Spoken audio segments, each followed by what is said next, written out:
Con un criterio propio, yo nunca definí que la aerografía fuera gráfica o fuera plástica. Era en ese momento una técnica de ilustración muy comercial. Cualquier superficie podías pintar con aerógrafo.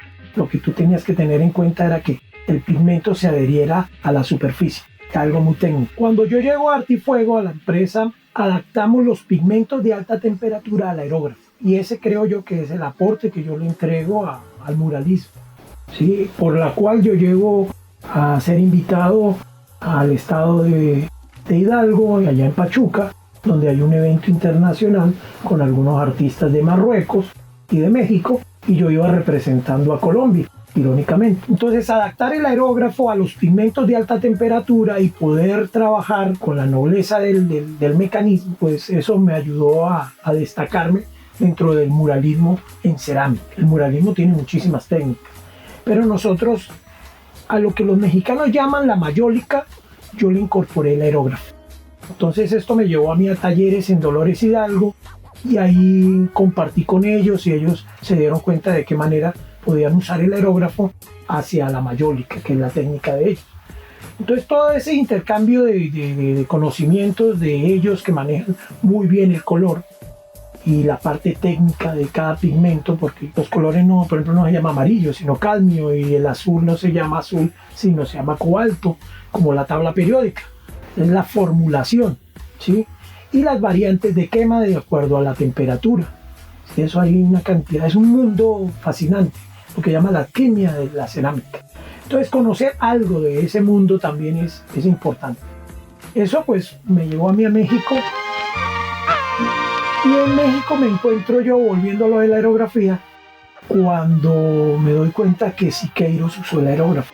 Entonces Siqueiros es el padre del movimiento del muralismo mexicano, junto a Diego Rivera y a Clemente Orozco, y ya con ellos convalido, pues sobre todo con Siqueiros, de que él tuvo la pistola y el aerógrafo dentro de sus murales, con pinturas industriales. Entonces todo lo que a mí me rechazaron, tanto en Colombia y aquí en Venezuela, pues estaba convalidado con Siqueiros, ¿sí?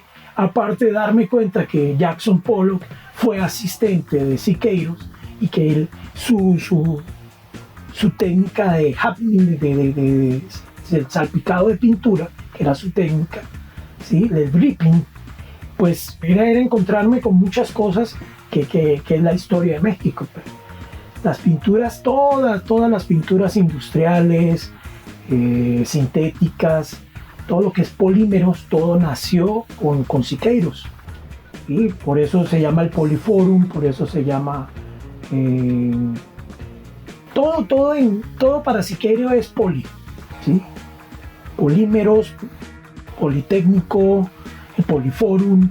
Entonces entro al mundo del muralismo atrapado totalmente. Me doy la tarea de buscar en Sinaloa a uno de los alumnos de estos más, o sea, la tercera generación del muralismo, y encuentro al quien hizo el mural más grande del mundo en el 2009. Tenía el récord Guinness, un mural que tenía en Mazatlán que se llama El Mar de Cortés. Él es el maestro Río Rocha, con él hago unos talleres de muralismo a nivel de lo que era composición, y cambio totalmente. Mi trabajo, que era secuencial, se convierte en un trabajo más crónico, más de narrativa. Ya entro a adoptar ese estilo mexicano, pues. Porque yo era imagen, secuencia, y era así, pues.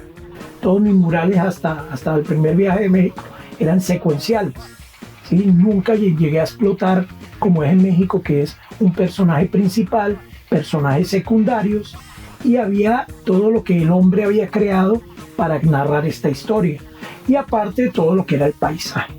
Entonces el paisaje con elementos arquitectónicos, con personaje secundario y personaje principal, cuenta la historia de un mural, y eso lo aprendo en México.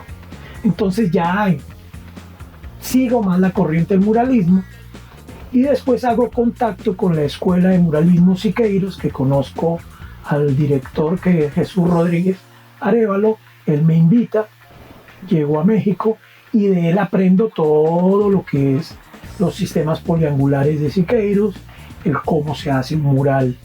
Pero ya no Diego Rivera, sino era sea, con Ríos tengo la corriente de Diego Rivera y con el maestro Jesús Rodríguez Arevalo tengo la corriente de Siqueiros. Y siempre he sido una persona que ha investigado y pues esto no lo sabe nadie, pero soy de los muralistas que se ha preocupado por encontrar la historia de México. Se cumplieron 100 años del movimiento y ya soy tomado en cuenta por un grupo que hay en el sur que se llama Grupo Muro. Es un grupo que está entre chilenos y argentinos y yo aparezco como un artista latinoamericano, ¿no? Hay otro grupo que se llama Omay, que es más de artistas de caballete. Este lo fundó el maestro Ríos, yo pertenezco también a ese grupo. Entonces son grupos internacionales que me dan carácter de artista, no solo de Venezuela o Colombia, sino ya a nivel internacional. Claro que me falta mucho por aprender, claro que falta mucho por hacer, por aportar, por entender, sobre todo. En esta profesión, como decía Picasso, uno se muere haciendo y aprendiendo. Esa es la nobleza del muralismo para mí. Yo no he podido desarrollar la parte tridimensional por respeto, ¿no? La parte escultórica, no la he desarrollado. Pero a mí me fascina el muralismo, siendo una obra bidimensional. O sea, le llaman en México obra monumental. Y esa palabra a mí me causó mucha sensación porque, o sea, tú puedes dejarle a las generaciones en un mural lo que está pasando en el momento, ¿sí? Hay murales míos que narran lo que fue la Venezuela o la Colombia y hoy por hoy lo poco que he hecho en México, pero que me ha gustado. Pues. Entonces el mural va más allá. La obra de Caballete me fascina, me gusta, pero tiene sus limitantes porque siempre están en recintos cerrados.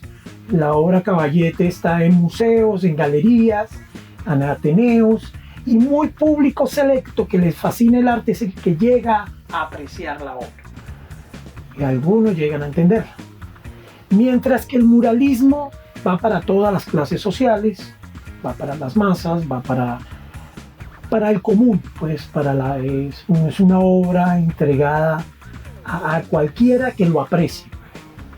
Hay personas que le impacta un mural porque el solo hecho de que no estaba ahí en su camino hacia el trabajo o de regreso hacia su casa y entonces se encuentran con un elemento nuevo, entonces es impactante y por eso se llama obra monumental. Pero entonces empiezan a interpretar cada vez que van viendo el mural, entonces ese mural va narrando una historia, va narrando todo. Pero eso lo aprendes es allá, en la cuna del muralismo, ¿sí? En México. Como docente trabajé mucho con aerógrafo y hubo una etapa que abusé del aerógrafo. Tanto al punto de que muchos colegas me dieron eso que yo no veía, pues, porque uno se enfrasca en lo que está haciendo y abusa. Pues.